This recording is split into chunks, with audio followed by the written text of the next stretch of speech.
Hello बच्चों, welcome back to the classroom. कैसे हैं आप सब लोग? चलो आज की क्लास में क्या बात करने वाले हैं, अपॉइंटमेंट ऑफ केएमपी। ये केएमपी क्या होता है? केएमपी देखो, ये मेरा राइट हैंड है, मैं एक राइट हैंडेड हूँ, ठीक है, मेरा राइट हैंड है।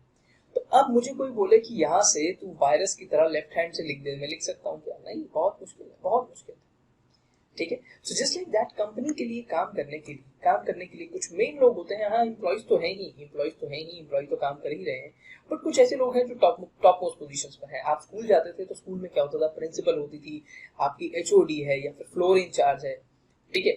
एक वो है जो सबके जो क्लासेस हैं वो अरेंज कर रहे हैं। Things are just like that.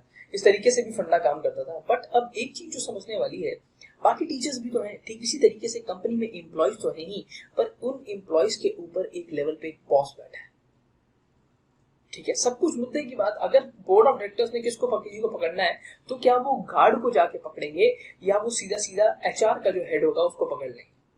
Sir, जो सिक्योरिटी का हेड होगा, आसान भाषा में सिक्योरिटी का जो हेड होगा उसको पकड़ेंगे। सर, सिक्योरिटी के हेड को पकड़ेंगे। मैं डायरेक्टर हूं, मैं क्यों किसी गार्ड से उलझूंगा? एग्जैक्टली, शाबाश। अब कंपनी के अंदर भी क्या हुआ, कंपनी में उन्होंने कहा कि यार मैं ना ऐसे बार बार हर एक एम्प्लॉय के पीछे नहीं जाऊंगा।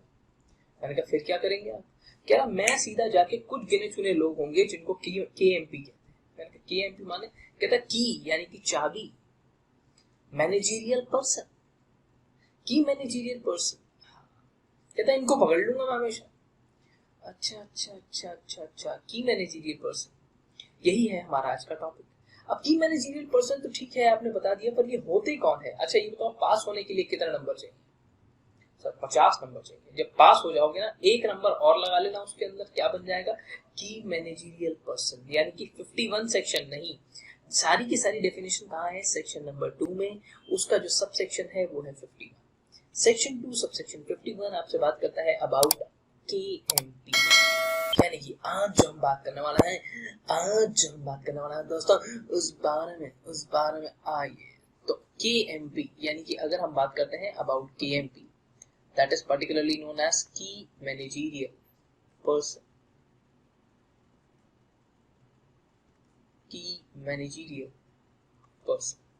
ठीक है। ये डेफिनेशन कहाँ लिखी हुई है? Section number 2 subsection 51। जब पास हो जाओगे तो केएमपी बन जाओगे तो एक नंबर तो बढ़ ही जाएगा तुम्हारा यार। टोरा होगा, अलग से ड्राइवर है, तुम पीछे बैठे वो आराम से ऐसे सुबह सुबह न्यूज़पेपर पढ़ते हो जा रहे हो। हाँ, टाइम लग जाएगा इसके अंदर, ये मत सोचना पास हो गए तुरंत एकदम ऐसा हो जाएगा।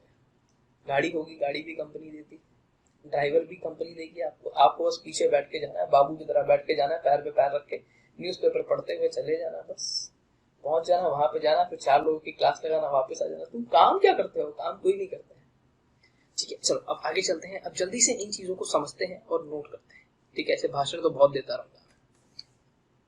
और दोस्तों याद रखिएगा, केएमपी की डेफिनेशन जो पहले आई हुई थी, अब उसको थोड़ा सा अमेंड कर दिया गया है। मैं आपको बताऊंगा क्या चेंज आया है। तो कहता है KMP in relation to company means, in relation to company means, कहता सबसे पहली बात, सीईओ और एमडी। बेटा याद रहे, पेपर में शॉर्ट फॉर्म मत लिखना, अभी तो लिख लो मेरे साथ, कोई बात नहीं। सीईओ माने चीफ एग्जीक्यूटिव ऑफिसर, एमडी माने मैनेजिंग डायरेक्टर, और मैनेजर को तो आप जानते ही हो, ठीक है, कंपनी सेक्रेटरी। अरे वाह, कंपनी सेक्रेटरी। डब्ल्यूटीडी यानी कि होल टाइम डायरेक्टर, आपका सीएफओ। जब ये डेफिनेशन आई थी तो इसके अंदर ये ही इतने ही पॉइंट्स थे, पर फिर एक अमेंडमेंट आई। उस अमेंडमेंट ने क्या कहा? Such other officer not more than one level below, not more than one level below, directors who are in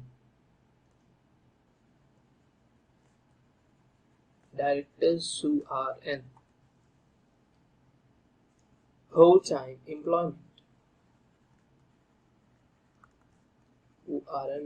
time employment, designated as KMP by board। अब देखो बात को समझते हैं कि क्या है। ऊपर तो इसने क्लियरली लिखा, बट आपकी कंपनी में ना बोर्ड ऑफ डायरेक्टर्स है। इन बोर्ड ऑफ डायरेक्टर्स के नीचे आपके पास बेटा होते हैं डायरेक्टर सेल्स। मैंने आपको बहुत बार बताया है, ऐसे हैं director sales, director purchase, director marketing, इस तरीके के आपके पास लोग हैं। अब बोर्ड ने क्या कहा है, बोर्ड कहता है ये जो लोग हैं they are also considered as KMP, कि मैं इनको भी केएमपी मान लूंगा। बोर्ड से एक लेवल नीचे आते हैं, बोर्ड को सेल्स से लेकर कुछ डिस्कस करना है तो डायरेक्टर सेल्स के साथ ही डिस्कस करेगा, इसके अलावा कहीं नहीं जाता है।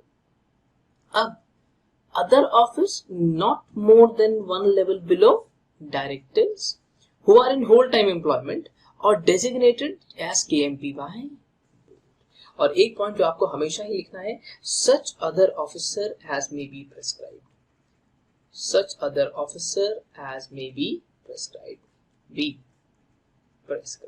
और कोई जिसको गवर्नमेंट बताना चाहती हो।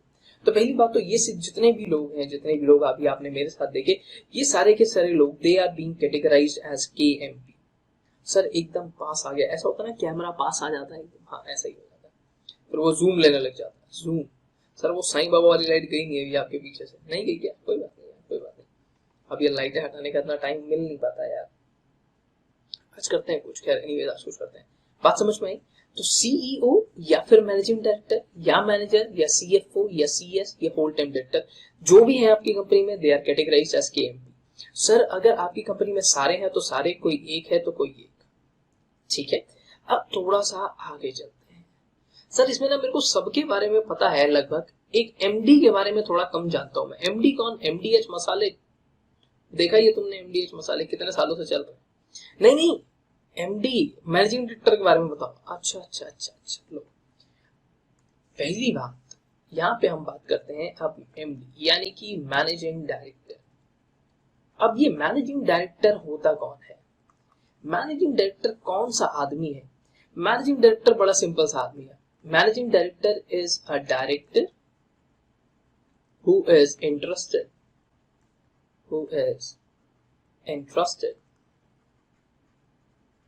with substantial power of management, who is entrusted with substantial power of management। Sir जिसके पास मैनेजमेंट की सब्सटेंशियल पावर्स हैं उसको मैं क्या कहता हूं? Managing director. याद रहे ये वर्ड ही होगा जो एग्जामिनर आपके आंसर में ढूंढ रहा है। एक ऐसा डायरेक्टर है, तो ये भी डायरेक्टर, पर इसके पास क्या है?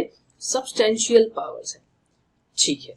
अब पहली बात यहाँ पर एक और क्वेश्चन उठ के आता है बच्चे के दिमाग में कि ये सब्सटेंशियल पावर्स होती क्या है, ठीक है, ये सब्सटेंशियल पावर होती क्या है, और दूसरी बात ये सब्सटेंशियल पावर्स हम इसको देते कैसे हैं, ठीक है। अब सबसे पहली बात अगर आप पहले ये समझो कि जो सब्सटेंशियल पावर्स है ये तो मैं आपको बताऊंगा ही, पर आप अपॉइंट करने जा रहे हो, how to appoint MD, how to appoint managing director को कैसे अपॉइंट करते हैं बेटा? इसके 4 रास्ते आपके पास होते हैं। By way of agreement with company, company के साथ एग्रीमेंट हो गया, आपने अपॉइंटमेंट कर दी, एग्रीमेंट विद कंपनी, कंपनी और मैनेजिंग डायरेक्टर का एक एग्रीमेंट है, ठीक है। और उसके बाद या तो बाईपासिंग बोर्ड रेजोल्यूशन,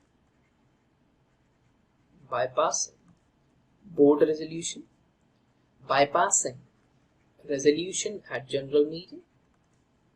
रेजोल्यूशन, अगर सिर्फ रेजोल्यूशन मैं यहां पर लिख रहा हूं इसका मतलब ordinary resolution at general meeting. General meeting कौन सी सर? बेटा चाहे एजीएम हो चाहे ईजीएम हो, दोनों में ही जाके ओआर पास कर लेना हो जाएगा। And by articles of association. देखो 4 रास्ते मैंने आपको बताए हैं, आपकी मर्जी है जिस मर्जी रास्ते से आप जाना चाहें, ठीक है। आई बात समझ? सर सेक्शन की जरूरत नहीं है बेटा। एमडी जो है ना हमारा 54 इयर्स का है। एमडी जनरली एक बूढ़ा आदमी होता है, 54 इयर्स का है, तो आप ऐसे याद रख सकते हैं। एमडी की डेफिनेशन आती है सेक्शन 2 सबसेक्शन 54, ठीक है। आई बात समझ? अच्छा, ठीक है। अब मैनेजिंग डायरेक्टर जो है इसको हम लेमैन लैंग्वेज में एक आधा और भी फंडा है जिससे हम इसको बुला लेते हैं। क्या था? Managing director means a director occupying the position of managing director by whatever name called. कह रहा कोई भी आदमी जो मैनेजिंग डायरेक्टर की कुर्सी पे बैठा है, चाहे आप उसको मैनेजिंग डायरेक्टर बुलाओ, चाहे आप उसको प्रेसिडेंट बुलाओ, चाहे सीईओ बुलाओ, चाहे सीएफओ बुलाओ, कुछ भी बुलाओ, ऐसा इंसान जो मैनेजिंग डायरेक्टर की पोजीशन पे बैठा है उसको क्या मान लेंगे? Managing director. कहता मुझे कोई प्रॉब्लम नहीं है, आप जो मर्जी करें। अगर आपने उसको एमडी के कैबिन में बिठा दिया तो वो एमडी है सर, ठीक है। फिर आप उसको प्रेसिडेंट बोलो, चेयरमैन बोलो, कुछ भी बोलो, मैटर नहीं होता, कुछ भी बोलो फर्क नहीं पड़ता। ठीक है, तो सर अब जो क्वेश्चन हमारा अभी भी रह गया वो था about substantial power of management. अभी मौका आने दो, मौका आते ही बताऊंगा, मौका आते ही बताऊंगा, रुक जाओ, ठंड रखो थोड़ी सी यार। अब एक काम करते हैं, चलो अब पहले आपको सब्सटेंशियल पावर्स ही बता दे। देखो चलो लिखते हैं अबाउट सब्सटेंशियल पावर्स। सर वैसे पेपर में आएगा सब्सटेंशियल पावर्स, बेटा पता होना चाहिए, कभी भी आपसे कोई भी चीज पूछी जा सकती है। देखो आप एक ऐसे कोर्स में एडमिशन लेकर बैठे हो जहां पे knowledge knowledge knowledge is everything. अब एक बात बताओ, व्हाट यू विल डू अगर किसी ने पूछ लिया कि एमडी मैनेजर में डिफरेंस क्या है और मेरे को एमडी की सब्सटेंशियल पावर्स बताओ। Substantial powers are like framing broad policies and objectives. Broad policies, and objectives. क्या करना है, जो कंपनी की डिफरेंट डिफरेंट टाइप की पॉलिसीज हैं उनको फ्रेम करना है, प्लस साथ ही साथ एग्जीक्यूट करना है। इसको रोज डेली बेसिस के काम करने की जरूरत नहीं है। इसको ये मतलब कुछ भी नहीं है कि भैया ठीक है हमारी कंपनी में चलो मान लेते हैं, देखो मैं आपको बताता हूँ, ये बड़े बड़े काम करेगा, ठीक है, ये ऐसे कुछ छोटे वाले काम नहीं करेगा। सर छोटे वाले काम जैसे देखो जो आपके रूटीन नेचर के काम है, बोर्ड रेजोल्यूशन पास करना है, आपको कॉमन सील पे साइन करना है, नहीं यार नहीं, ये सब चीजें ये नहीं करेगा। मैं आपको एग्जैक्टली बताता हूँ कि और कौन कहाँ गया हमारा यार। ठीक है ठीक है ठीक है, जैसे कॉमन सील लगानी है, किसी को चेक काट कर देना है, किसी नेगोशिएबल इंस्ट्रूमेंट को एंडोर्स करना है, या किसी शेयर ट्रांसफर का रजिस्ट्रेशन करना है, ये he is not interested for routine matters.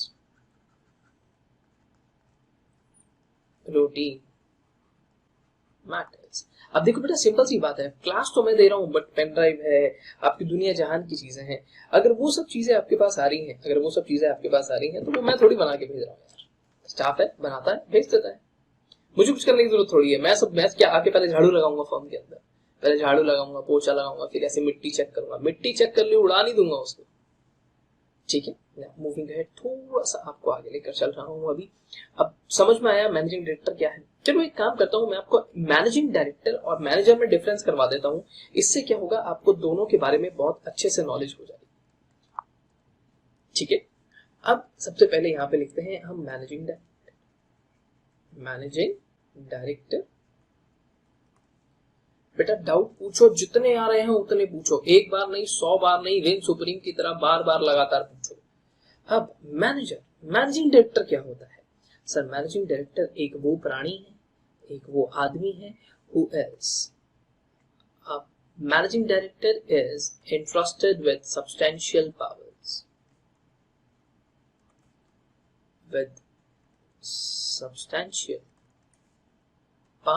of management। ये सब्सटेंशियल पावर्स ऑफ मैनेजमेंट जो है ये सिर्फ और सिर्फ एमडी के पास होती है बेटा, इसके अलावा किसी के भी पास नहीं होती। ठीक है, आई बात समझ। अच्छा अगली चीज, managing director must be a director. Managing director कौन है, पहले तो एक डायरेक्टर है, उसके बाद हमने अगर उसको सब्सटेंशियल पावर दे दी तो वो क्या बन जाएगा, मैनेजिंग डायरेक्टर। आपके पास चावल है, आपने राजमा डाले तो राजमा चावल बनेंगे ना, पर उसके लिए पहले आपके पास होने चाहिए चावल। सो जस्ट लाइक दैट, आप पहले डायरेक्टर हो, फिर सब्सटेंशियल पावर मिलेगी, आप क्या बन जाओगे, मैनेजिंग डायरेक्टर। ठीक है, नाउ द नेक्स्ट इज, अब एक डायरेक्टर है, ठीक है, पहले आदमी एक डायरेक्टर बना था, याद रहे बेटा, अब ध्यान से देखना अभी गड़बड़ होगी। वो एक डायरेक्टर बना था, ठीक है, डायरेक्टर से आपने उसको अपॉइंट कर दिया as an MD, as an managing. ठीक है, अब ये इस वाली जो अपॉइंटमेंट थी, जब ये डायरेक्टर बना था, यहां से सीज कर जाता है, तो अब एमडी वाली जो अपॉइंटमेंट है, विल इट कंटिन्यू और इट विल सीज। उसकी अपॉइंटमेंट कंटिन्यू होगी क्या, बताओ। क्या इसकी अपॉइंटमेंट, आपने पहले एक डायरेक्टर लाए, आपने देखा अच्छा काम करता है, आपने उसको मैनेजिंग डायरेक्टर बना दिया, अब वो कह रहा है मैं डायरेक्टर की पोजीशन से हटना चाहता हूं, तो क्या मैनेजिंग डायरेक्टर रहेगा, नहीं, no, he will automatically cease to be appointed, he will automatically cease to be appointed as MD, appointed as managing director. ठीक है, अब वो अपने आप ही, देखो आपको मैंने सिंपल सी बात बताई थी, बड़ा ही आसान सा बच्चों वाला एग्जांपल बताया था। अगर आपके पास राइस है और राजमा है, आपके पास पहले राइस थे, आपने राजमा डाले, ठीक है, अब आप सीधी सी बात कर रहे हो, कह रहे सर राइस हटा दिए तो खाली राजमा बचे ना, राजमा चावल थोड़ी बचेंगे। तो जस्ट लाइक दैट, डायरेक्टर की जगह राइस ले लो, एमडी ले लो, राजमा। अब ये अगर राजमा के अंदर सब्सटेंशियल पावर्स डाली तो क्या बन गए? राजमा चावल। अगर आपने राजमा निकाल लिया तो वो राजमा चावल है? नहीं sir.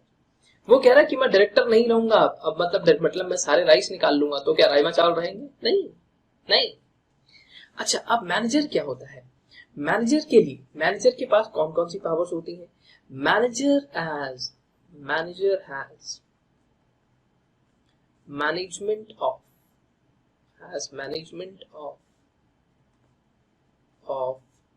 whole or substantially whole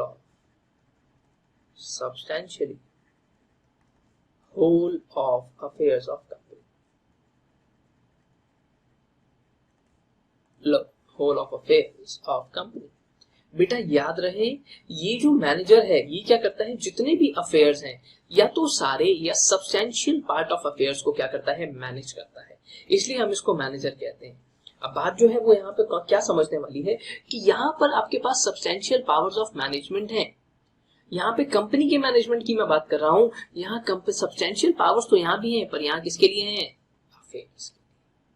ठीक है, मैनेजिंग डायरेक्टर बनने के लिए आपका जरूरी है कि आप एक डायरेक्टर हैं, और मैनेजर बनने के लिए कोई जरूरी नहीं है, need not to be a director,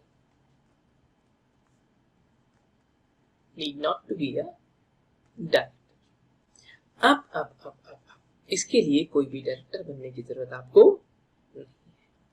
ठीक है, अब एक इंसान है, a person is appointed who is a director plus manager,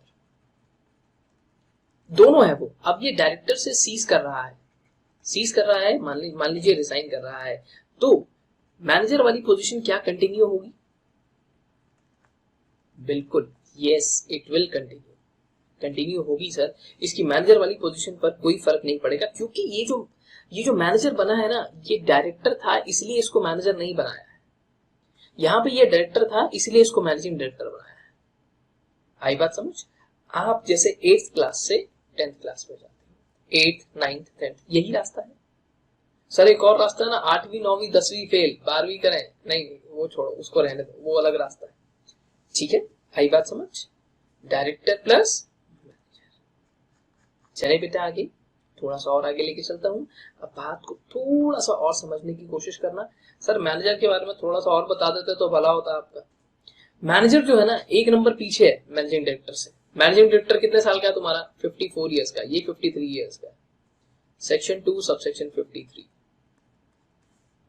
manager. चलो आगे चलता है।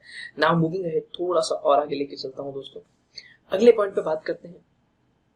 अब ठीक है, अब मैनेजर के बारे में 2-3 लाइनें और लिख लो, क्या पता कभी शॉर्ट नोट पूछ ले, तुम लोग बोल्ड हो जाओ।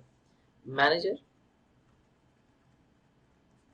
सेक्शन 2 सबसेक्शन 53, एक साल छोटा है, ठीक है।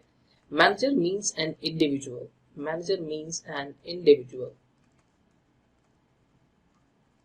subject to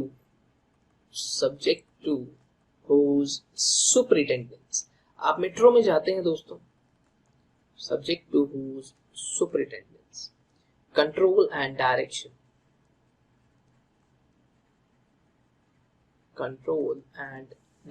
superintendence, control and direction of board of directors, has management of whole or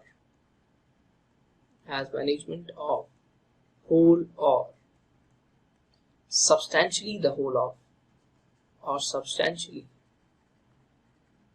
whole of affairs of company।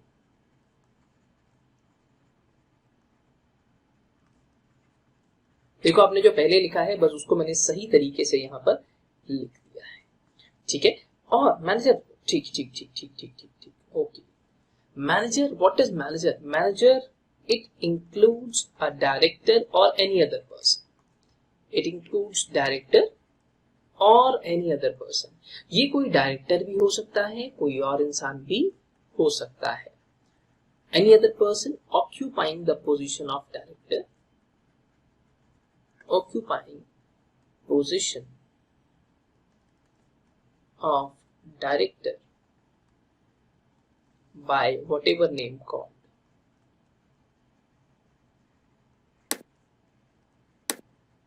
by whatever name called। कहता नाम चाहे कुछ भी हो, नाम चाहे कुछ भी हो, अगर आप occupying the position of director नहीं, मैनेजर आएगा यहाँ पे, थोड़ा सा इसको करेक्ट कर लेते हैं यहाँ से। कहता नाम चाहे कुछ भी हो दोस्तों, नाम चाहे कुछ भी हो, अब आपको क्या करना है, आपको सीधा सीधा occupying the position of manager, चाहे उसका नाम कुछ भी, ठीक है। अब याद रहे, क्या एक से ज्यादा मैनेजिंग डायरेक्टर्स आप रख सकते हैं? मेरी कंपनी में 2 मैनेजिंग डायरेक्टर हैं, रख सकता हूं, कोई लॉ ने मना नहीं किया, बट यहां पे मैनेजर की बारी टांग अड़ा दी। कहता company can have only 1 manager at a time, only 1 manager at a time. Sir MD के लिए अलाउ है? नहीं, साइलेंट है। अगर साइलेंट है तो कुछ नहीं कह रहा, तो आप जितने मर्जी रखो, बस याद रहे जो टोटल नंबर ऑफ डायरेक्टर्स हैं उसको ध्यान में रखना। बेटा एक बात बताओ, एक पजामा है, एक पजामे के अंदर एक पैर आप डाल लो, एक पैर मैं डाल लेता हूं, ऐसा हो सकता है? नहीं सर, एक मियान में 2 तलवारें नहीं रह सकती, ऐसे ही एक पजामे में 2 आदमी की अलग अलग टांगे नहीं रह सकती, या तो आप डाल सकते हो या मैं डाल सकता हूं। एग्जैक्टली। अब या तो कंपनी में आपकी एमडी होगा या आपकी कंपनी में मैनेजर होगा। याद रहे, एक स्पेशल पॉइंट करके रख लो, स्पेशल पॉइंट। सेक्शन नंबर 196 में लिखा है बेटा, a company can not have, company cannot have both MD plus manager at same time।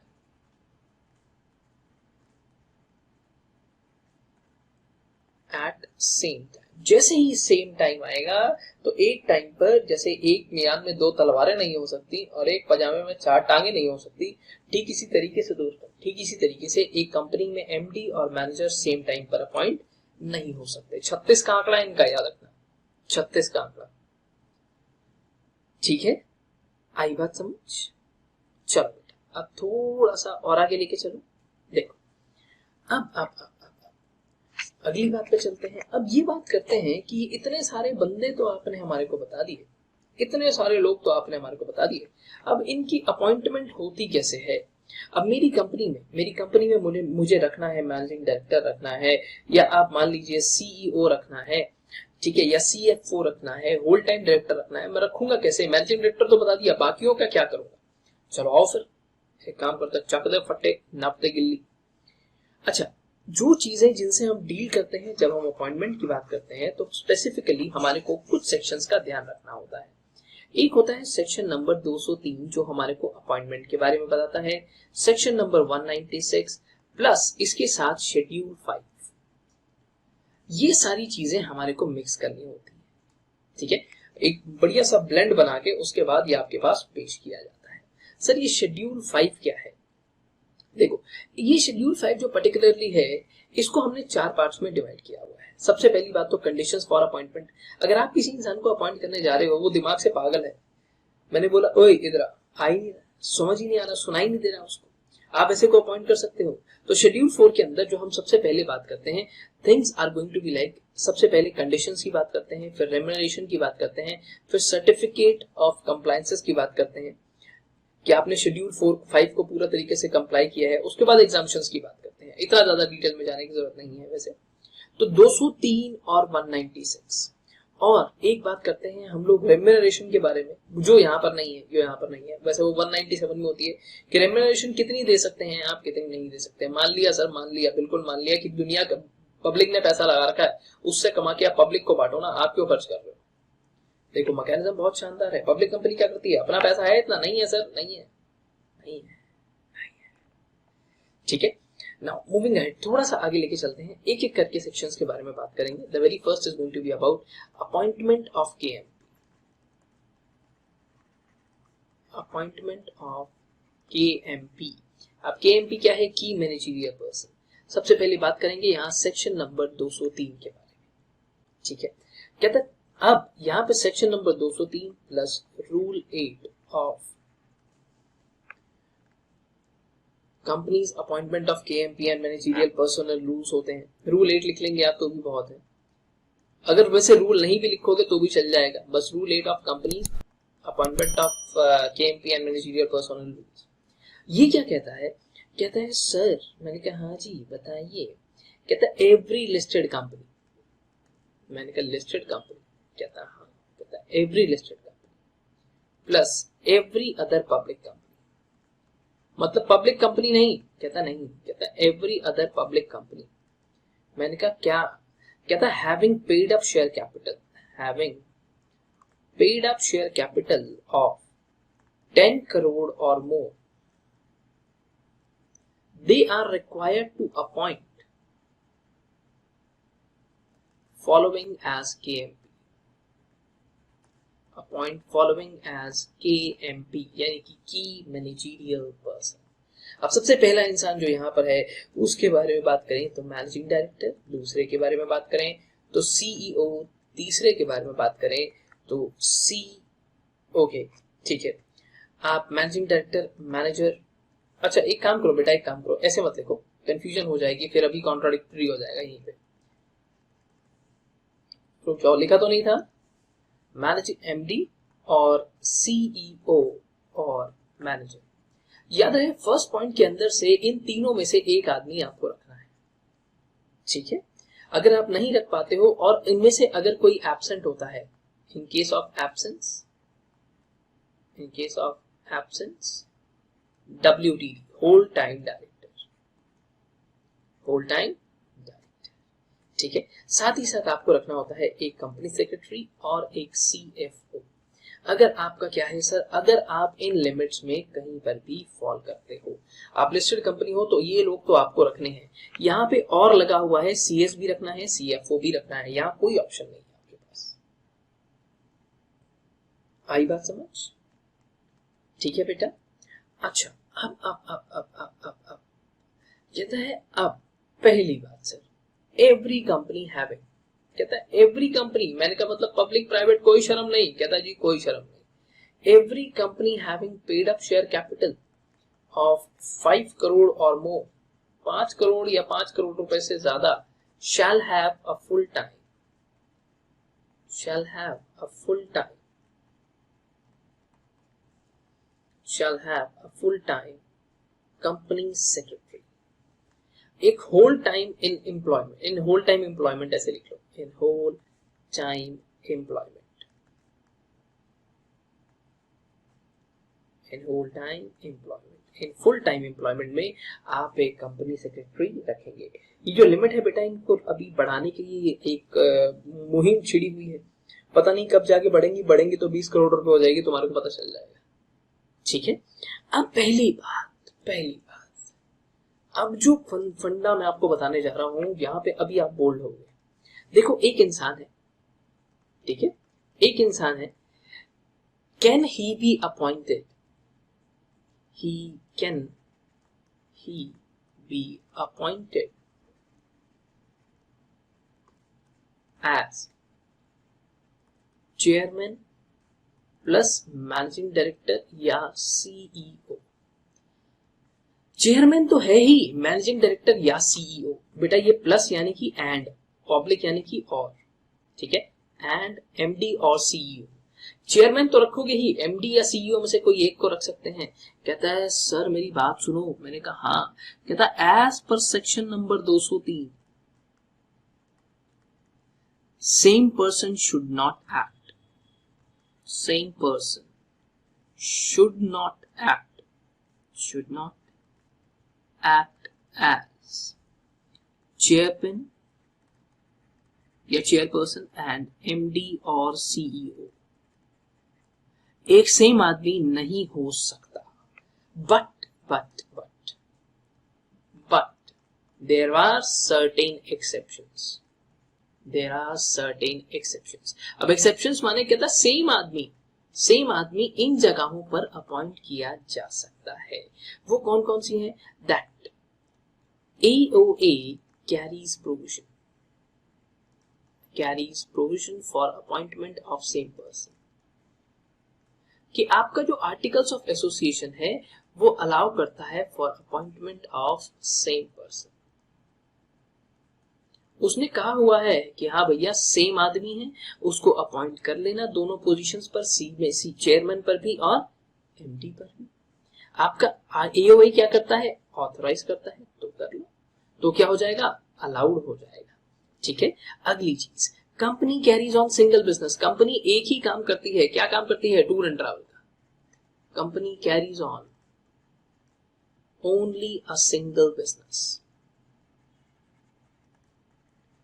कहता है कंपनी एक ही सिंगल टाइप का बिजनेस करती है, जैसे कि हम लोग भी यही करते हैं, राइट। हम लोग कभी भी ऐसा नहीं करते बेटा कि अपने बिजनेस को डाइवर्सिफाई करें। अब कहता है अगली चीज, पब्लिक कंपनीज। कहता है पब्लिक कंपनीज, मैंने कहा पब्लिक कंपनीज इन्होंने क्या बिगाड़ा है, कह रहा पब्लिक कंपनीज हैविंग, मैंने कहा having paid up share capital of 100 crore और मोर, एंड, अब एंड लगाया है मैंने, एंड जब भी लगेगा तो दोनों कंडीशन को फुलफिल करना है। हैविंग टर्नओवर ऑफ 1000 करोड़ और मोर, ठीक है, okay, plus they are engaged in multiple business, engaged in multiple business. जैसे आप अंजलि का पति ले लो, सॉरी आई मीन पतंजलि ले लो आप, they are engaged in multiple business.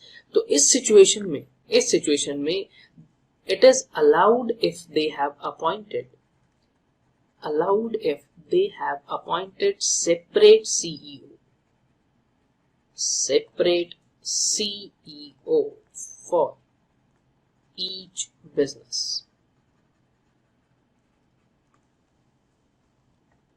देखो बेटा, पहली बात तो यहां पे उसने सीधा सेक्शन नंबर 203 में मना कर दिया। कह रहा पर सर मैं अलाउ कर दूंगा। मैंने कहा अलाउ कर देगा कैसे, कह रहा है अगर आपकी कंपनी एक ही बिजनेस करती है, एक सिंगल बिजनेस है आपका, आप क्या करते हो, नवरत्न तेल के पकौड़े बनाते हो, ठीक है, आप बनाओ बेचो, कोई प्रॉब्लम नहीं है, आपका एक ही बिजनेस है, और बात पता चले दिन में पकौड़े बना रहे हो, शाम को लोगों को सिर पर तेल लगा रहे हो, ऐसा नहीं चलेगा, एक ही बिजनेस करते हैं आप। तो कहता कोई बात नहीं, कहता आपके आर्टिकल ऑफ एसोसिएशन अलाउ करता है तो भी कोई बात नहीं, हम अलाउ कर देंगे। कह रहा अगर आप एक पब्लिक कंपनी हो, आपकी paid up share capital 100 crore रुपए या 100 करोड़ रुपए से ज्यादा है, टर्नओवर 1000 करोड़ रुपए से ज्यादा है, और आप मल्टीपल बिजनेस करते हो, जैसे कि अगर हम बात करें बड़ी सिंपल सी, आप रिलायंस ले लो, टीसीएस ले लो, इन्फोसिस ले लो, विप्रो ले लो, बहुत सारे, तो मल्टीपल बिजनेस है, बहुत सारे बिजनेसेस ये लोग करते हैं, ठीक है। कहते इसको मैं अलाउ कर दूंगा अगर आपने अलग अलग डिफरेंट सीईओ हैं आपके हर एक बिजनेस के लिए। बेटा मेरे पास फार्मास्यूटिकल्स का बिजनेस है, दवाइयों का, उसके लिए अलग सीईओ है, टूर एंड ट्रैवल के लिए अलग सीईओ है, ठीक है। मैं क्या करता हूँ, और क्या करता हूँ यार, एफएमसीजी के अंदर हूँ, जैसे बाबा रामदेव है, हम लोग किसके अंदर है, हम लोग क्या कहते हैं आपका एयरवेज के अंदर है, फ्लाइट्स है हमारी अपनी, उसके लिए अलग सीईओ है। कह रहे हर एक बिजनेस के लिए अगर अलग सीईओ है तो क्या हो जाएगा, अलाउड, ठीक है, क्या हो जाएगा, अलाउड। चलिए लिमिट से कम है तो वैसे ही अलाउड है, इस लिमिट से कम हो तो वैसे ही अलाउड है, ठीक है। इस लिमिट से आगे जाना चाहते हो, ऐसे लोगों को सेम रखना चाहते हो तो कोई बात नहीं, आपको अलग अलग सीईओ रखने पड़ेंगे। चेयरमैन और एमडी सेम आदमी हो सकता है, बस जो सीईओ है वो अलग अलग करेंगे, ठीक है, आई बात समझ। अच्छा, अब अगली बारी में जो क्वेश्चन आया और मजेदार, देखो ऐसे सिर घूमा थोड़ा सा, एक बार दोबारा देखना, दोबारा समझने की कोशिश करना, ठीक है। अब अगली बार क्या कहता है, कहता है sir there's a company XYZ, this company has appointed Mr. X, right, they have appointed Mr. X as a concerned KMP, ठीक है। कहता है अब इन्होंने मिस्टर एक्स को अपॉइंट किया है as a KMP in XYZ limited. ये जो KMP है, can he be appointed in another company ABC Limited? क्या हम इसको यहां पर भी अपॉइंट कर सकते हैं?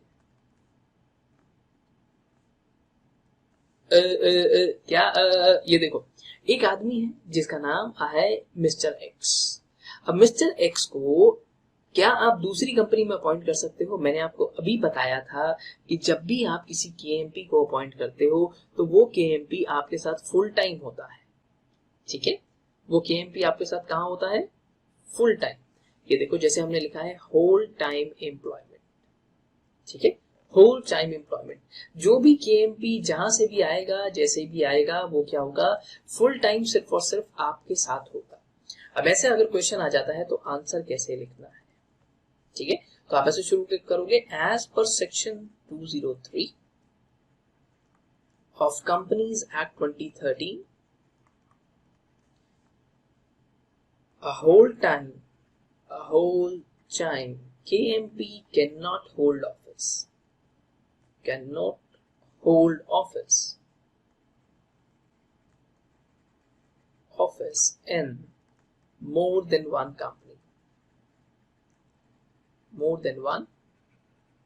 company at same time। Sir खत्म। अगर क्वेश्चन आपसे 1 नंबर का पूछा है तो खत्म। अब अगर क्वेश्चन पूछा गया है 3 नंबर का तो सर मैंने जवाब तो बता दिया आपने, अब करूं क्या? कहते हैं but there are certain exceptions.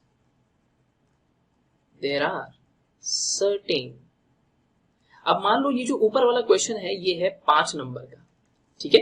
कहता है इन्होंने अपॉइंट कर दिया है, is this appointment valid? Advise the board of directors of XYZ। इन्होंने अपॉइंट कर दिया है, क्या ये अपॉइंटमेंट वैलिड है? एडवाइस करो। But there are certain exceptions. सबसे पहली exception, that he can be appointed in subsidiary of company, या सिर्फ सब्सिडरी कंपनी कि आपकी जो कंपनी है सर एक्स, अगर इसकी कोई सब्सिडरी है वाई, वहां पर अपॉइंट कर सकते हो, कोई बात नहीं, ठीक है?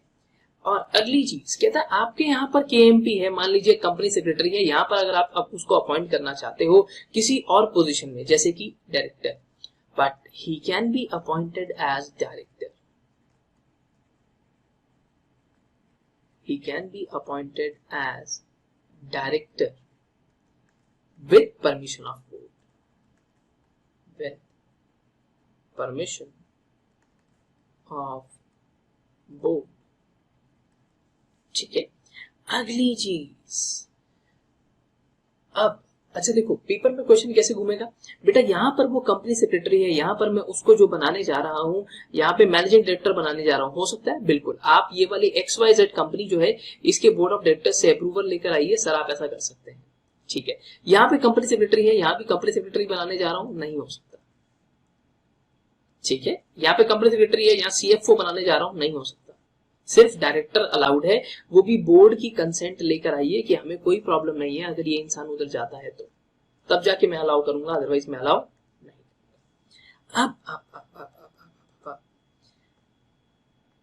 अब ठीक है, इफ ही इज MD, अगर वो इंसान जिसको आप दूसरी कंपनी में अपॉइंट करने जा रहे हो, ठीक है, ये आपके यहां पर MD है, इफ ही इज MD, ठीक है?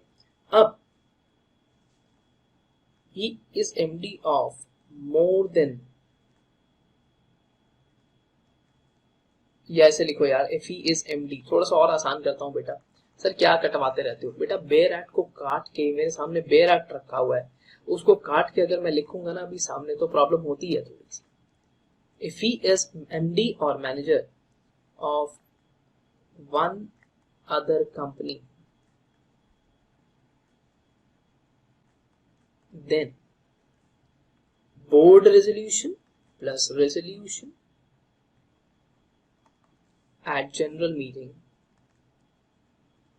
plus resolution at general meeting to be passed, ठीक है? आई बात समझ?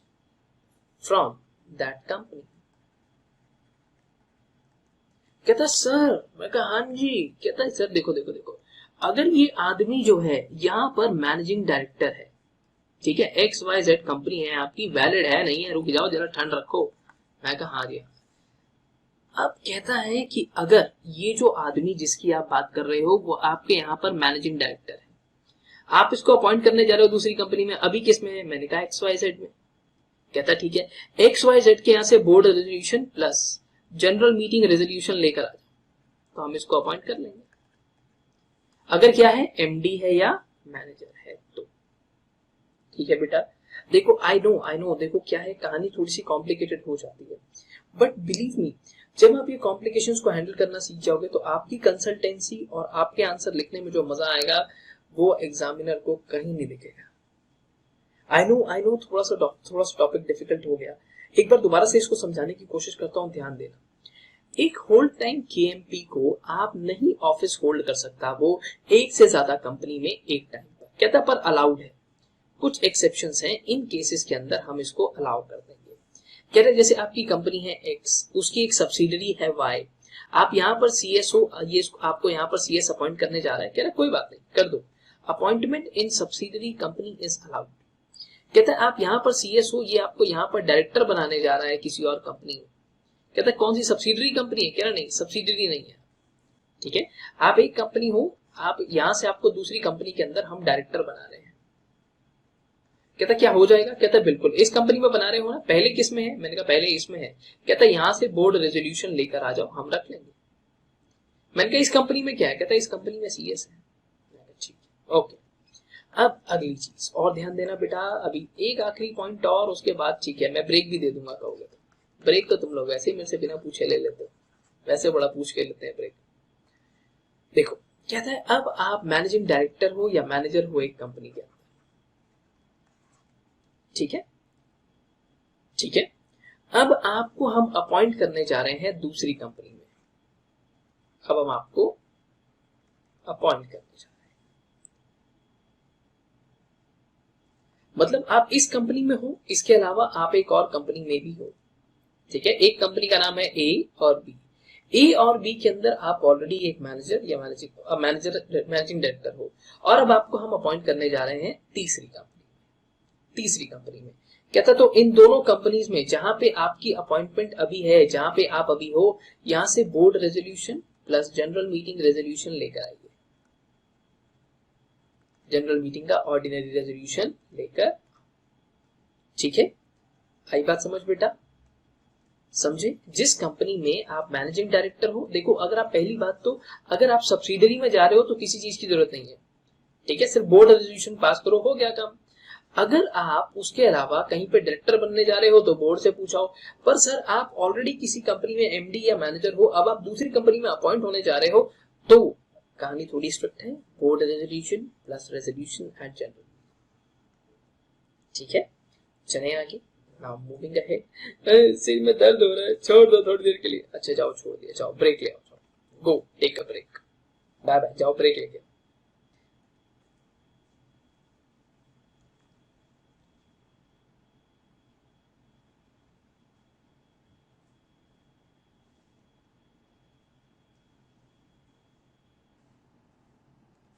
आ गए वापस, ले आए ब्रेक, हो गए खुश, हो गए, तसल्ली मिल गई एकदम।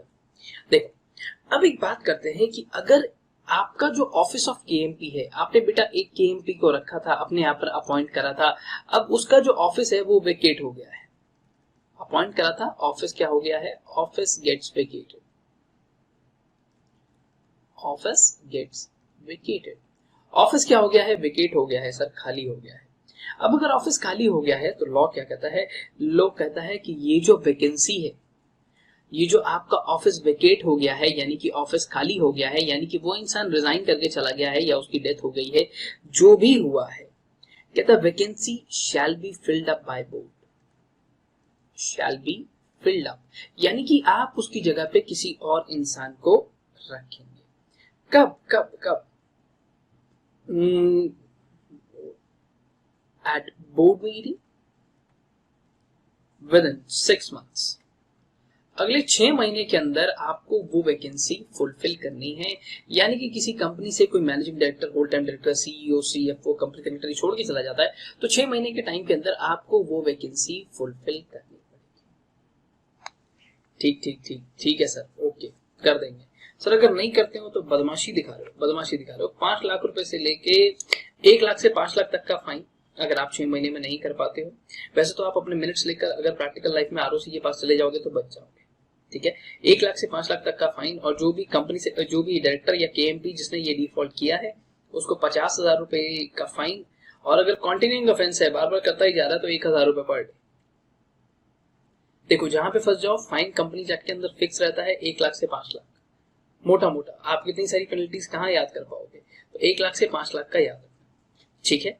चले आगे, चलो अब मूविंग अहेड, थोड़े से अगले पॉइंट पे हम लेके चलते हैं बेटा। अब हम बात कर रहे थे अपॉइंटमेंट ऑफ आपका year, what you call it as, या केएमपी। अब दो बातें होती हैं, अगर आप अपॉइंटमेंट करने जा रहे हो, तो अपॉइंटमेंट एज पर शेड्यूल 5, या तो शेड्यूल 5 के हिसाब से होगी, या तो अगर आप शेड्यूल 5 कंप्लाई नहीं करना चाहते, then with prior approval of central government.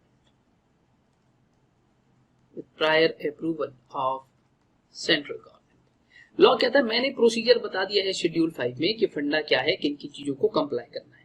तो सर अगर आप उसको करते हो तो बहुत अच्छी बात है, अगर आप उसको कंप्लाई नहीं करते हो, तो आपको क्या करना है, you are required to take prior approval of central government कि सर मैं इस इंसान को अपनी कंपनी में रखने जा रहा हूं, ठीक है। If not complying with schedule 5, और अगर आप शेड्यूल 5 को नहीं मानते हो तो, ठीक है। अब देखो छोटी सी बात जो यहाँ पे है, जिस बारे में हम बात करने वाले हैं, जब आप अप्रूवल लेने जाओगे यहाँ पे सेंट्रल गवर्नमेंट पे, तो सेंट्रल गवर्नमेंट आपको अप्रूवल क्यों देगी, ठीक है। तो सर अगर आप वहां पे जा रहे हो, अब जिस भी इंसान को आप अपॉइंट करने वाले हो उसके लिए आप अप्रूवल लेने जा रहे हो, लॉ कहता है कोई बात नहीं, ले लो अप्रूवल। अब central government CG will consider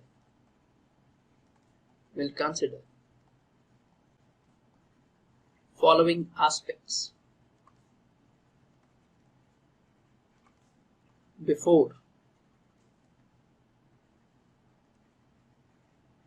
granting approval देने से पहले सेंट्रल गवर्नमेंट कुछ एस्पेक्ट्स पे ध्यान देगी। वो कौन कौन से हैं, आपकी कंपनी की फाइनेंशियल पोजीशन, आपकी फाइनेंशियल पोजीशन क्या है, सर कितना पैसा आप कमा रहे हो, और रेम्यूनरेशन कितना पे करने वाले हो आप उस इंसान को जिसको आप अपॉइंट करने जा रहे हैं, ठीक है। Remuneration drawn by such person, वो जो इंसान है जिसको आप अपॉइंट करने जा रहे हो वो आपकी कंपनी से कितना पैसा ले रहा है, अगर वो किसी अदर कंपनी के अंदर अपॉइंटेड है तो उस अदर कंपनी से वो कितना पैसा ले रहा है, ठीक है। जिस इंसान को आप अपॉइंट करने जा रहे हो उसकी प्रोफेशनल क्वालिफिकेशन क्या है, उसका एक्सपीरियंस कितना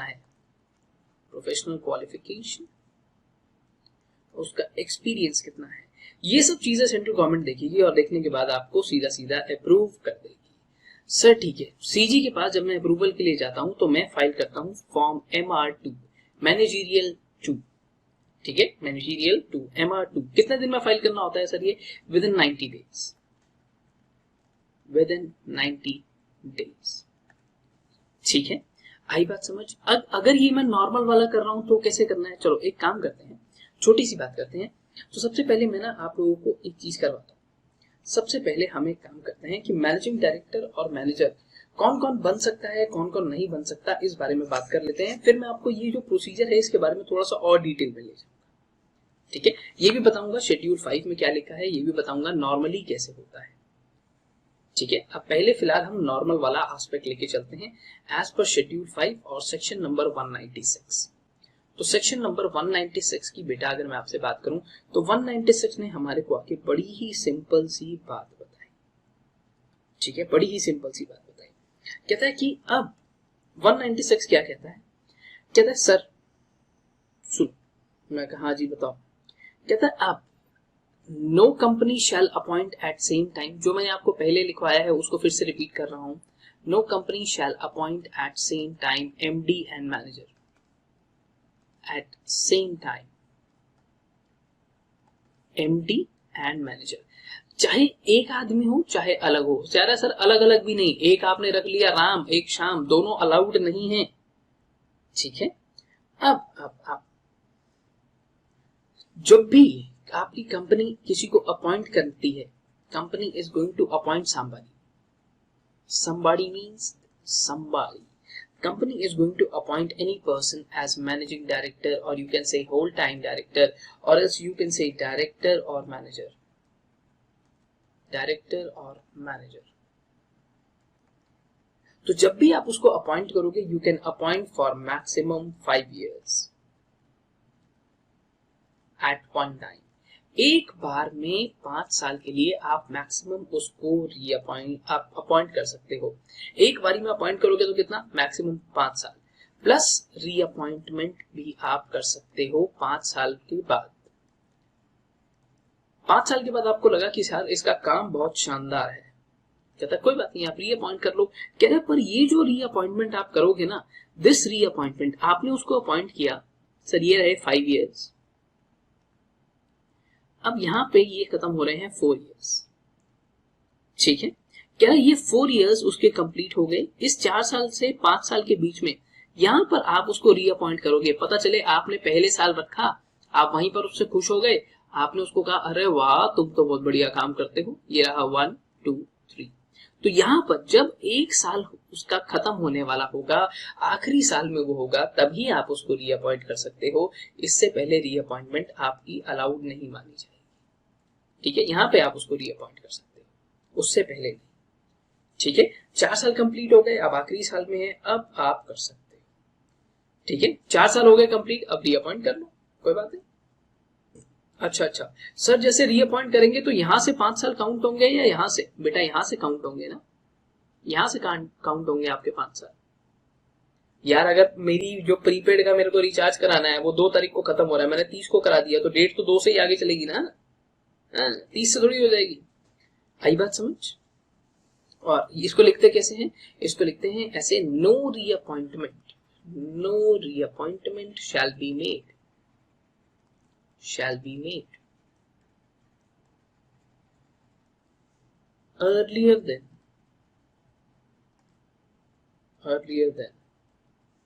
1 year before, 1 year before expiry of his term, expiry of his term. अब जब भी उसकी टर्म एक्सपायर होने वाली है, उससे 1 साल से ज्यादा पीछे जाकर आप उसको रीअपॉइंट नहीं कर सकते. यहां पे कर सकते हो, यहां कर लेना. ठीक है, यही बताया मैंने आपको.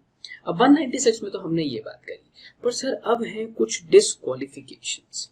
कहता है डिस्क्वालिफिकेशंस माने, पॉज करो. अगर पेपर में आपसे पूछता है कि What are going to be the disqualifications, या हमने एक इंसान को अपॉइंट करना है, बताइए क्या उसको अपॉइंट कर सकते हैं.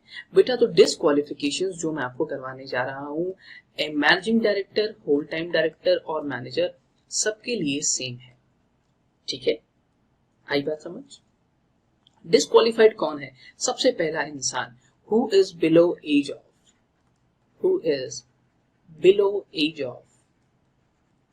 21 years, जो 21 साल की उम्र से कम है.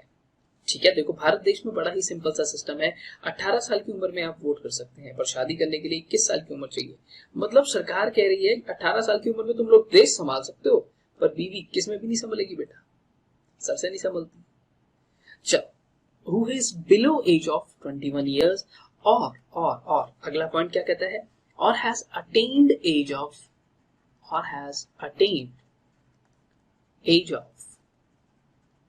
70 years. 70 years 21 साल से कम है, और क्या है अगला 70 साल से ज्यादा है. कहते हैं सर ये वाला तो बिल्कुल अलाउड नहीं होगा, 21 साल से कम वाला. अब सर रतन टाटा है या फिर आप बाकी चीज लोग देख लो, तो वो सब लोग तो बहुत बड़े बड़े थे, हमने सुना है, तो उन लोगों को कैसे अपॉइंट कर लिया गया. अगर 70 साल से ऊपर आप अपॉइंट नहीं कर सकते, मैनेजिंग डायरेक्टर्स वगैरह इतने सारे हैं, अपॉइंट हुए उनको कैसे कर सकते हैं. देखो बताता हूं. कहता है प्रोवाइडेड का क्या मतलब होता है बेटा, जैसे हम लिखते हैं ना एक्सेप्ट, लॉ में हम लिखते हैं प्रोवाइडेड. अपॉइंटमेंट ऑफ पर्सन, देखो पेपर में अगर आप प्रोवाइडेड लिखोगे ना तो अपने आप ही प्रेजेंटेशन बहुत अच्छी हो जाएगी. Appointment of person who has attained age of who has attained age of 70 years may be made by passing SR, may be made by passing SR। ठीक है, आई बात समझ? तो बेटा याद रहे इस बात को समझना, ठीक है, इस बात को समझना कि यहाँ पे एसआर पास करने के बाद अगर किसी इंसान की एज 70 ईयर्स से ज्यादा है तो आप अपनी कंपनी में जाइए, एसआर पास कीजिए, जनरल मीटिंग के अंदर आप उस इंसान को अपॉइंट कर सकते हैं। थोड़ा सा और बताता हूँ, एक और प्रोविजो था जो यहाँ पे इंसर्ट किया गया। उन्होंने कहा कि अगर ऐसा कुछ है और ये जो इंसान 70 ईयर्स की एज से ज्यादा हो चुका है, ठीक है, 70 ईयर्स से ज्यादा की एज का हो चुका है, तो अगर आप चाहते हो इसको रखना और आपको पता है कि कहीं ना कहीं ये जो इंसान है ये हमारी कंपनी के लिए बहुत बेनिफिशियल है, ठीक है, पर मेरे पास एसआर नहीं आता है, मेरे पास ओआर आता है, कहता ओआर लेके सेंट्रल गवर्नमेंट पे चले जाओ, सेंट्रल गवर्नमेंट अप्रूव कर देगी, अप्रूवल ले आओ, जाके हो जाएगा।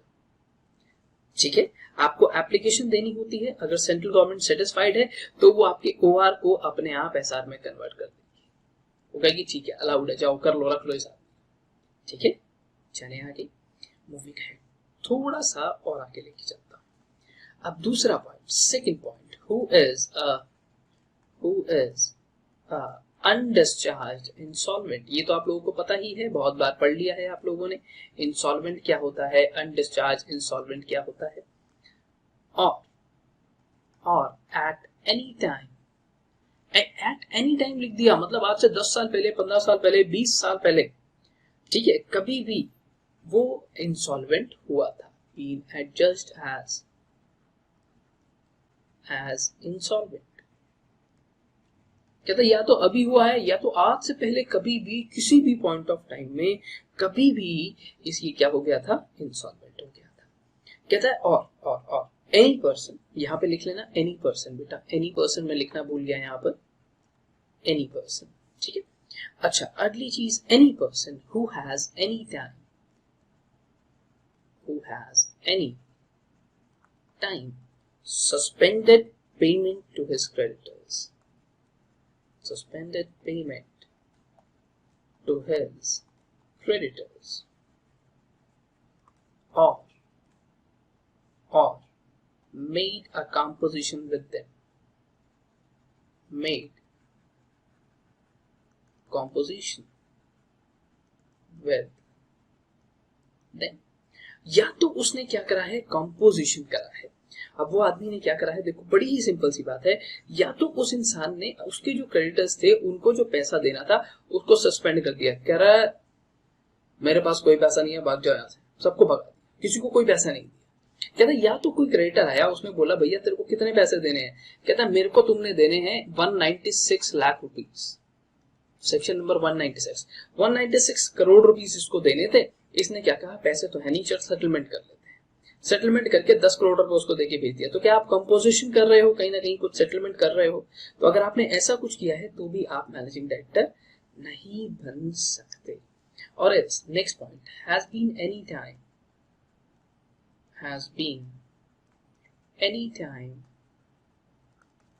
convicted by court of offense and sentenced and imprisonment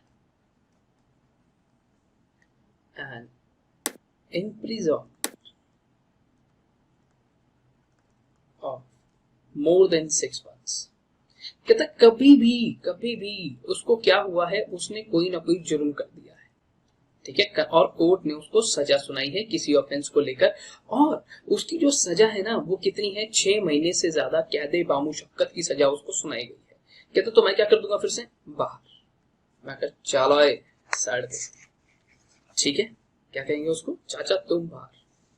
अच्छा, अब एक और चीज जो यहाँ पे थी, सेक्शन नंबर 196 आपने मेरे साथ कर लिया, याद रहे बच्चों, इसमें से ना बच्चे गड़बड़ कर देते हैं, जैसे 196 है तो 4 पॉइंट की जगह 3 पॉइंट ही याद रह जाते हैं, पर 3 नहीं याद रखना, चारों के चारों पॉइंट्स याद रखने हैं, ठीक है, आई बात समझ, ठीक है, ओके, ये आपका पूरा का पूरा फंडा समझ में आ गया, ठीक है। अब ये तो जो पूरा का पूरा फंडा था, अब बात करते हैं अपॉइंटमेंट को लेकर। अगर आप अपॉइंटमेंट करने जा रहे हो तो अपॉइंटमेंट दो तरीके से होगी। मैं इधर उधर ऐसे देख के लिखता रहता हूँ, तुम लोग ये सामने स्क्रीन पे देखना होता है so that I am writing properly.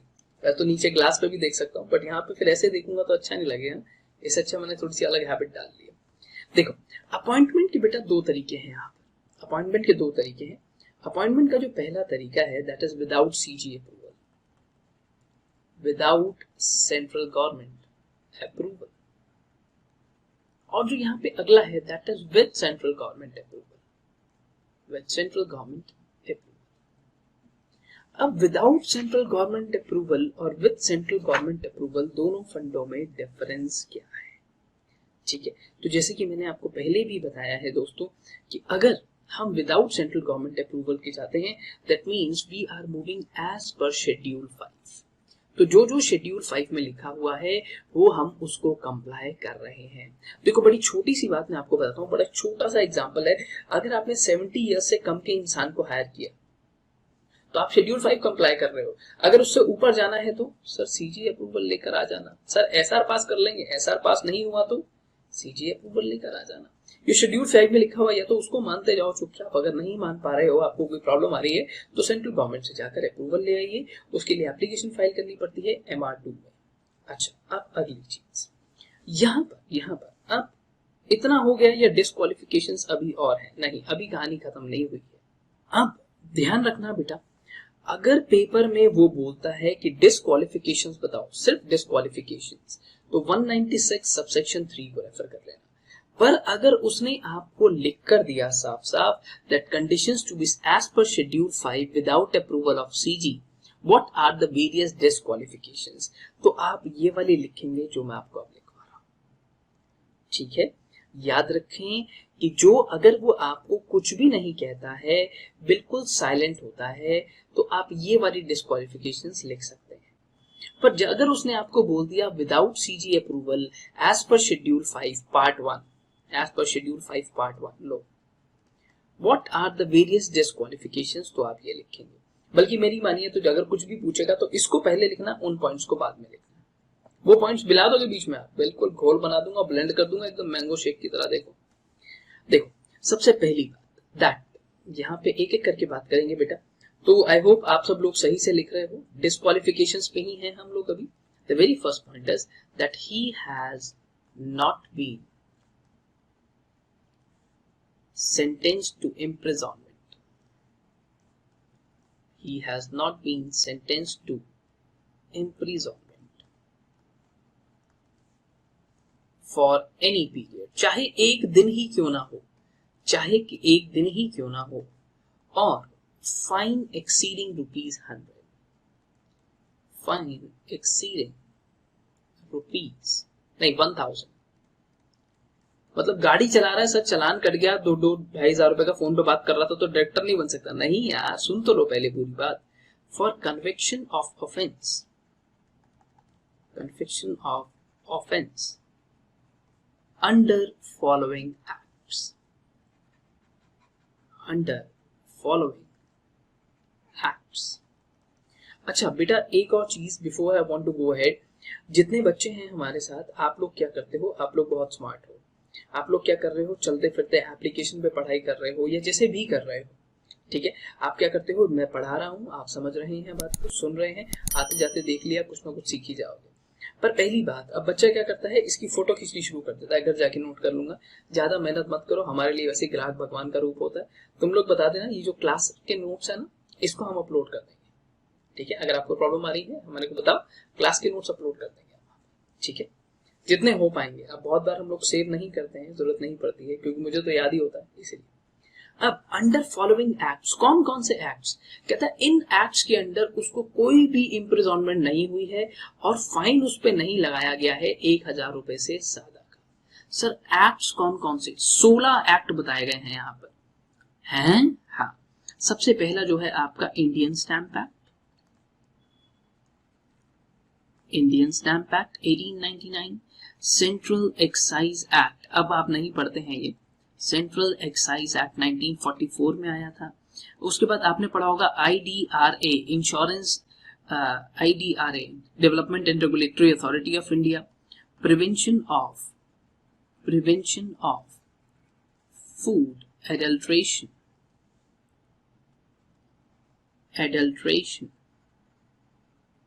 Act. Sir ये फूड एडल्ट्रेशन क्या होती है, ये एक्ट क्या है? देखो बेटा क्या होता है, जो भी आपका खाना होता है ना, उसके लिए आपने इसका में भी शायद नाम सुनो, FSSAI, है ना। इन्होंने कुछ स्टैंडर्ड्स बनाए हुए हैं कि जो भी आपका खाना होगा वो इस स्टैंडर्ड से नीचे का नहीं होगा। तो जो भी खाना आप खाते हो, जो भी खाना आप इंपोर्ट कर रहे हो, वो सब प्रॉपर पैकेजिंग मटेरियल्स में है। अच्छा, ऐसा नहीं होना चाहिए। मैं आपको बताता हूँ दुकानदार क्या करते हैं कि थोड़ा सा बता देता हूँ उसमें। थैली देखिए आपने, थैली आप बहुत बार कुछ जगहों पे जाओ, रोड साइड पे चले जाओ, आपको खाना थैली में पैक करके दे देता है। बट बच्चे होता क्या है कि वो थैली जो है उसका प्लास्टिक ऐसा है कि अगर आप उसके अंदर कुछ भी गर्म डालोगे तो वो प्लास्टिक पिघलेगा। आपने कभी प्लास्टिक को आग लगाई है? हाँ सर लगाई है। देखते हो क्या होता है, वो एकदम श्रिंक हो जाता है धीरे धीरे। अब आपने कुछ गर्म डलवाया उसके अंदर तो वो श्रिंक होगा। ऐसा क्यों हो रहा है जानते हो? क्योंकि जो हमारी गवर्नमेंट ने जो स्टैंडर्ड्स अलाउ किए हुए हैं उसको भी और सस्ता करने के लिए उसकी क्वालिटी को और डाउनग्रेड कर दिया जाता है। उसको हम और डाउनग्रेड कर देते हैं। तो जैसे ही वो और डाउनग्रेड हो जाएगा तो प्लास्टिक और घटिया हो जाएगा। जितना घटिया होगा उतनी जल्दी वो पिघलेगा। फिर वो ऐसे कहते हैं कैंसर हो गया जी, कैंसर फैल रहा है। कैसे? क्यों नहीं फैलेगा? क्यों नहीं फैलेगा? बिल्कुल फैलेगा। फूड एडल्ट्रेशन, जो भी खाना है वो जो आपने स्टैंडर्ड्स बनाए हैं उसके अकॉर्डिंग ही होना चाहिए। अब चलो आगे चलते हैं। उसके बाद हम क्या बात कर रहे थे? फूड एडल्ट्रेशन हो गया। एसेंशियल कमोडिटीज एक्ट, ये तो आपने पढ़ा होगा, नहीं तो वरना आगे चल के आप किसी और सब्जेक्ट में पढ़ेंगे, ये मैं भी पढ़ाता हूँ। जो आपका खाना होता है, एसेंशियल कमोडिटीज, जैसे बहुत सारी जगहें हैं जहाँ पे जो एसेंशियल कमोडिटीज हैं वो इजीली, मतलब आई मीन रीजनेबल रेट्स पे अवेलेबल होनी चाहिए। जैसे अगर आपको पता चले आटा जो है, आटा मिलता है आपको 2,500 रुपए किलो, बंदा खाएगा क्या? ठीक है, तो गवर्नमेंट ने एक बॉडी बनाई हुई है, वो इन चीजों पे ध्यान रखती है। एसेंशियल कमोडिटीज है आपका। और कहा गया कंपनीज एक्ट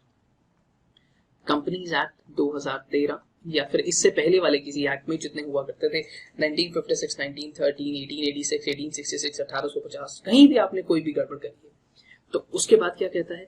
कंपनीज एक्ट के बाद SCRA, securities contract regulation act 1956। आपका वेल्थ टैक्स है, ठीक है, अब नहीं है, अबॉलिश हो चुका है, पर वेल्थ टैक्स भी हुआ करता था एक जमाने में। उसके बाद इनकम टैक्स एक्ट के अंदर, इनकम टैक्स तो आपको पता ही है। कस्टम्स एक्ट होता है बेटा एक, जब भी हम कुछ इंपोर्ट करते हैं, एक्सपोर्ट करते हैं, तो कस्टम्स उसके ऊपर अप्लाई होते हैं। एक होता है कंपटीशन एक्ट। कंपटीशन क्या होता है? कंपटीशन एक्ट कि आपका जो कंपटीशन है वो बहुत फेयर होना चाहिए। प्रीडेटरी प्राइसिंग, अनफेयर मीन से नहीं होनी चाहिए कहानी। अच्छा, रिलायंस आप लोगों को याद होगा, रिलायंस जियो शुरू में आया था तो उसने क्या करा था, कहानी जो थी फ्री कर दी थी। पूरा का पूरा जो रिलायंस है उसने रिलायंस जियो निकाला और फ्री में बांट दिया। ये क्या है? अब क्या इंसान कहीं और जाएगा? नहीं, इसको कहते थे प्रीडेटरी प्राइसिंग, कि आपका जो लेवल है, जो आपकी कॉस्ट है, उससे भी नीचे आप बेच रहे हो सर। प्रीडेटरी प्राइसिंग, ठीक है। Competition act, FEMA, foreign exchange management act, SICA, sick industrial companies act, SEBI, securities exchange board of India, ठीक है। उसके बाद PMLA 2002, prevention of money laundering act 2002, ठीक है। इन एक्ट्स के अंडर, ठीक है, इन एक्ट्स के अंडर किसी भी टाइप की कोई भी सजा आपके होने वाले डायरेक्टर को, मैनेजिंग डायरेक्टर को, होल टाइम डायरेक्टर को, मैनेजर को ना हुई हो। इन एक्ट्स के अंडर आपके होने वाले managing director, whole time director, manager को किसी भी टाइप का कोई भी फाइन जो 1,000 रुपए से ज्यादा है उस पर इम्पोज ना किया गया हो, ठीक है। देख रहे हो पॉइंट? मजेदार आ रहा मजा? देखो मूविंग अहेड सर, अब अगर मान लो गलती हो गई, ठीक है, अब तो अब क्या करें? सेंट्रल गवर्नमेंट के अप्रूवल लेकर आ जाए, माफी मिल जाएगी? मिल जाती है, ठीक है। अब he has not been detained, he has not been detained, he has not been detained for any period, under conservation of foreign exchange, under conservation of foreign exchange, under conservation of foreign exchange and prevention of smuggling activities, prevention of smuggling activities Act 1974। ये act क्या कहता है, ये क्या है? देखो बेटा, आपने इलीगल तरीके से किसी भी टाइप के फॉरेन एक्सचेंज को अपने पास रखा हुआ था और पुलिस आई आपको उठा कर ले गई, ठीक है, या आप कुछ भी इलीगल तरीके से स्मगलिंग करते थे। स्मगलिंग क्या होता है? देखो बेटा, जो भी आपका सामान इंपोर्ट हो रहा है, ठीक है, आपने कुछ इंपोर्ट करवाया तो कायदा क्या कहता है कि आप उस पर इंपोर्ट ड्यूटी पे करोगे। आपने कस्टम के पोर्ट पे नहीं मंगवाया, कहीं और मंगवा लिया और वहां पे इलीगल तरीके से लैंडिंग करवा ली, उसमें क्या है? स्मगलिंग। सोना है, आप सोना लेकर आते हो बाहर से, ठीक है, वो बैगेज में जो है वो अलग बात है, बट अब आप सोना लेकर आ रहे हो, वो आपके साथ आ रहा है, आप उस पर ड्यूटी बनती है, आपने पे नहीं करी, आप चोरी करके छुपा के ले आए, आपने डिस्क्लोज ही नहीं करा, तो वो क्या है? स्मगलिंग। ठीक है, बाहर से आप कुछ इंपोर्ट कर रहे हो, उस पर टैक्स देना बनता है, आपने इलीगल तरीके से इंपोर्ट कर लिया, वो क्या है? स्मगलिंग। ठीक है, आई बात समझ? ठीक है बेटा, ओके। मूविंग अहेड, अगले पॉइंट पर आपको लेकर चलता हूँ। सर क्लास ना बड़ी हो गई है आज, कोई बात नहीं, ब्रेक भी तो दिया है मैंने, ब्रेक। देखो पॉइंट नंबर 3 पे चलते हैं। अब वही वाला, he has completed age of 21 years and not attained age of 70 years। Sir उल्टा लिख रहे हो आप, अच्छा, not attained age of 70 years। देखो बेटा, हमने क्या करा है, बस नॉट वाली, he has not been sentenced, तो यहाँ पे मैं आपको क्या लिख के दे रहा हूँ? who is eligible, कि एलिजिबल कौन है। वहां पे मैंने आपको लिख कर क्या दिया था? यहाँ पे मैंने आपको दिया है लिख के कि कौन एलिजिबल है, जिसको सजा ना हुई हो, जिसको फॉरेन एक्सचेंज के अंडर डिटेन ना किया गया हो। जो इंसान, कौन एलिजिबल है? जिसने 21 साल की उम्र कंप्लीट कर ली है। कौन एलिजिबल है? जो 70 साल की एज से कम है। उसके बाद पॉइंट नंबर 4 पर आगे लेकर चलता हूं। अब एक इंसान है, ठीक है, he is appointed as managerial person in one company, appointed as managerial person in one or both companies, एक या दो कंपनीज के अंदर, 1 और 2 कंपनीज के अंदर उसको as a managerial person appoint किया गया है। अब जब आपने इसको मैनेजरियल पर्सन अपॉइंट किया है, सर पैसे भी तो देते होंगे, हाँ, तो इसको his remuneration does not exceed the permissible limit, does not exceed permissible limit। जो आपकी परमिसिबल लिमिट है उसको आपकी रेम्यूनरेशन एक्सीड नहीं करती। ये परमिसिबल लिमिट कहाँ है? सेक्शन नंबर 197 में लिखवाई हुई है, ठीक है, आई बात समझ। और कौन अलाउड है? If he is resident of India, he is resident of India. अब ये रेजिडेंट ऑफ इंडिया कौन होता है? रेजिडेंट ऑफ इंडिया मींस, इसका मतलब क्या है रेजिडेंट ऑफ इंडिया का? Person who has stayed in India, person who has stayed in India, person who has stayed in India for continuously 12 months, 12 months in last year, या फिर continuously 12 months in last year नहीं कह रहे, अब वो किसी भी रीजन की वजह से for continuously 12 months, continuously last 12 months कर लो, आप इसको करो कॉन्टिन्यूसली लास्ट 12 मंथ्स, पिछले 12 महीनों में वो कॉन्टिन्यूसली इंडिया में रह रहा है। ड्यू टू कोई भी उसके रीजंस कुछ भी हो सकते हैं। पहली बात तो ये हो सकती है ही इज ओवर देयर, ठीक है, इसका due to taking up employment in India, कि वो इंडिया में आया था नौकरी के पर्पस के लिए और 12 महीने से यहीं रह रहा है, taking up employment in India. ठीक है। और अगली चीज, he was over there for due to for carrying on business और vocation, for carrying on business और vocation in India.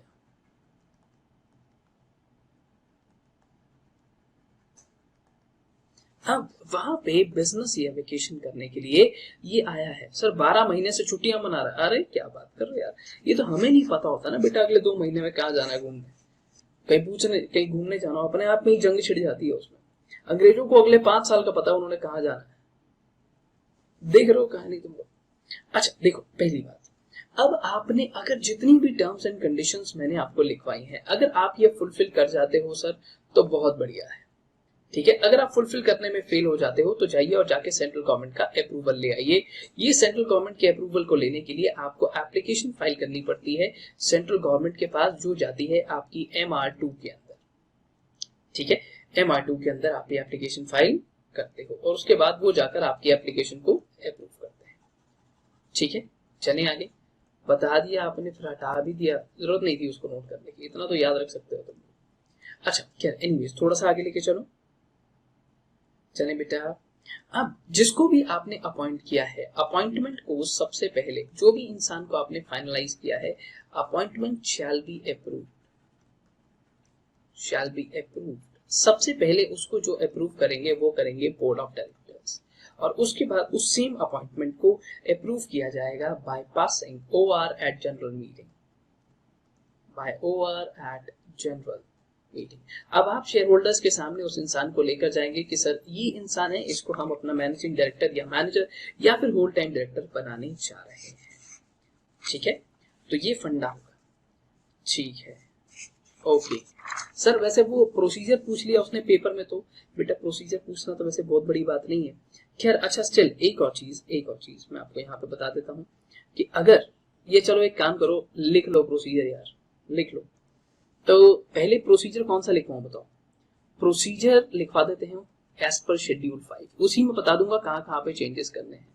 Procedure of appointment as per schedule 5, as per schedule 5।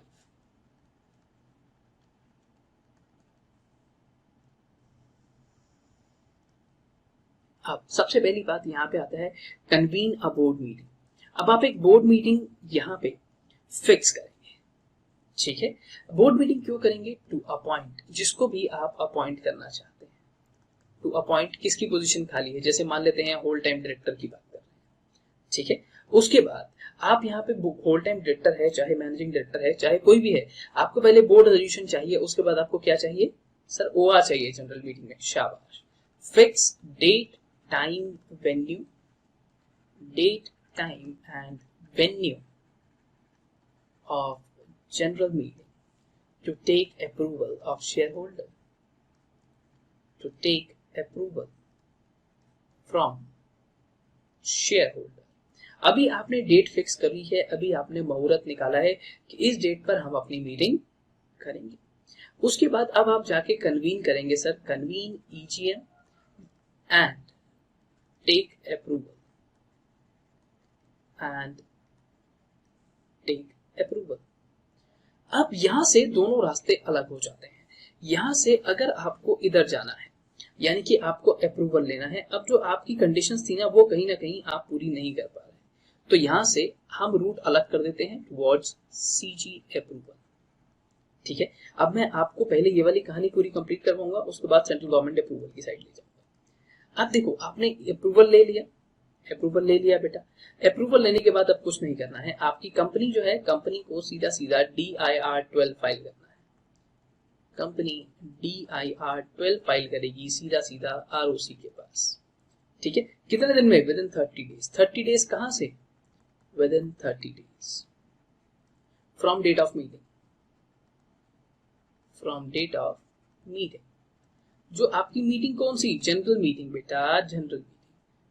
General meeting बाद में हो रही है ना, तो जनरल मीटिंग से आप 30 डेज के अंदर ये फाइल करोगे। और जैसे कि आपका जो मैनेजिंग डायरेक्टर है, होल टाइम डायरेक्टर है या फिर आपका मैनेजर है, उनकी बारी अगर बात करें तो आपको, आपकी यानी कि आपकी जो कंसर्न्ड कंपनी है, company is required to file with the concerned ROC एक फॉर्म होता है MR1। MR1 पहले कंपनी सेक्रेटरीज, CEO, CFO इनके लिए भी होता था, बट अब हटा दिया गया है। तो MR1 आपको फाइल करना है with in 60 days of appointment.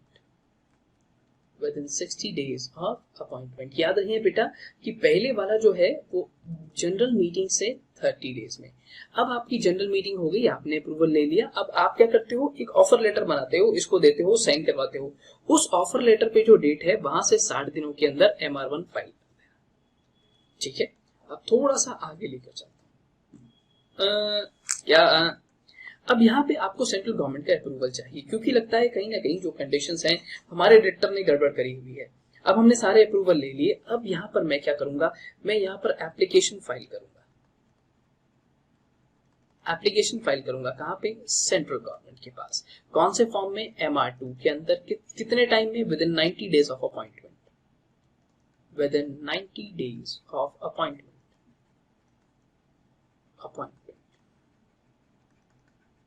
अब 90 डेज के अंदर अपॉइंटमेंट के आपने सेंट्रल गवर्नमेंट पे अप्रूवल फाइल कर दिया, और मान लेते हैं सेंट्रल गवर्नमेंट ने आपको अप्रूवल दे दिया।